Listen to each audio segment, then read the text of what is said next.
Sindh high court نے مصطفیٰ عامر کے اغوا اور قتل کیس میں انسداد دہشت گردی منتظم عدالت کا فیصلہ کالعدم قرار دے دیا ہے۔ ہائی کورٹ نے ریمانڈ لینے کے لیے ملزم ارغمہ خان کو انسداد دہشت گردی عدالت نمبر 2 میں پیش کرنے کا حکم دے دیا ہے۔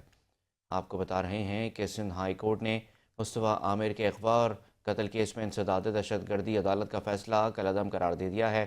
ہائی کورٹ نے ریمانڈ لینے کے لیے ملزم ارغمہ خان کو انسداد دہشت گردی عدالت نمبر 2 میں پیش کرنے کا حکم بھی دے دیا ہے۔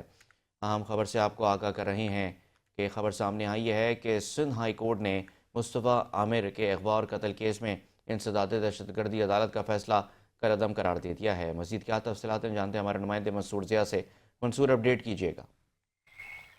جی بالکل، آج سندھ ہائی کورٹ کے اندر مصطفیٰ عامر کے اغوا اور قتل سے متعلق جو ہے کیس کی سماعت ہوئی تھی۔ گزشتہ روز سندھ ہائی کورٹ نے ملزم ارغمان کو جو ہے وہ پیش ہونے کا حکم دیا تھا، جبکہ ماتحت عدالت کی جانب سے یہ فیصلہ ریمانڈ پہ نہ دیے جانے کے خلاف جو تھا یہ کیس جو تھا آج کی درخواست کی سماعت ہوئی تھی، جبکہ عدالت نے ملزم ارغمان کے جسمانی ریمانڈ پر انسداد دہشت گردی منتظم عدالت کا فیصلہ جو ہے وہ کالعدم قرار دے دیا۔ عدالت نے ملزم ارغمان کا ریمانڈ لینے کے لیے آج ہی اسے انسداد دہشت گردی عدالت نمبر 2 میں پیش کرنے کا حکم دے دیا، جبکہ ملزم ارغمان کے جسمانی ریمانڈ کے لیے اسے آج ہی انسداد دہشت گردی کی عدالت میں بھی پیش کیا جا رہا ہے۔